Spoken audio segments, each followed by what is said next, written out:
வணக்கம் ஃப்ரெண்ட்ஸ். இப்போ நம்ம இருக்கிற இடம் வந்து பார்த்தோன்னா குன்னத்தூர் கோபி. இந்த ஃபீல்டு வந்து வைரஸ் நோய் பாதித்து தண்டு வெடிப்பு வந்து இது 5 மாதம் வாங்க பார்த்து தெரியும். நமக்கு முட்டி சைஸ் தான் இருக்குது. ரொம்ப மோசமாக பாதிச்சிருந்தது. ஒரு டோஸ் ஊசி போட்டிருக்கோம், 1 மாதம் ஆச்சு. கீழே வந்து வைரஸ்க்கான மருந்து ஊற்றிருக்கோம். அளவுட்டு ஊற்றின பலன் வந்து பார்த்திங்கன்னா அந்த வைரஸ் நோய் தாக்கின வாழை வந்து அதுலேருந்து பக்கத்து கண்ணு வெடிச்சு வந்து உட்காந்துச்சு. இப்போ இந்த கண் இப்போ இருக்குன்னு பாருங்கள், தெளிவாக நிலத்தில் தெளிவாக மாறி போச்சு. ரொம்ப மோசமாக பாதிச்சிருந்த வாழை வந்து பெஞ்சு வந்துட்டு களை ஃபுல்லாக விட்டாங்க. வாழை அதனால் களைப்பில் அடிச்சு விட்ருக்காங்க. இலை எந்தளவுக்கு லென்த் இருக்குன்னு பாருங்கள். ஒரு நல்ல ஒரு சேஞ்சஸ் இருக்குது. இது எல்லாமே இலை நல்லா அகலம்.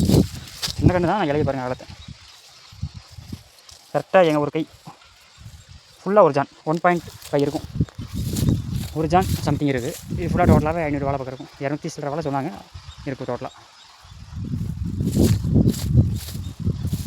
மோசமாக வராமல் வைரஸ் நோய் தாக்கியிருந்த வாழை கூட நம்ம கொடுத்து மீண்டு வருது. பக்கத்து கண்ணிலேருந்து மீண்டு வருது. ரொம்ப மோசமாக இருந்துச்சு. ஃபீல்டு இப்போ பரவாயில்ல. உங்களுக்கு வாழை விவசாய சம்பந்தமாக டவுட்ஸ் இருந்துச்சுன்னா நீங்கள் இந்த நம்பருக்கு கால் பண்ணலாம்.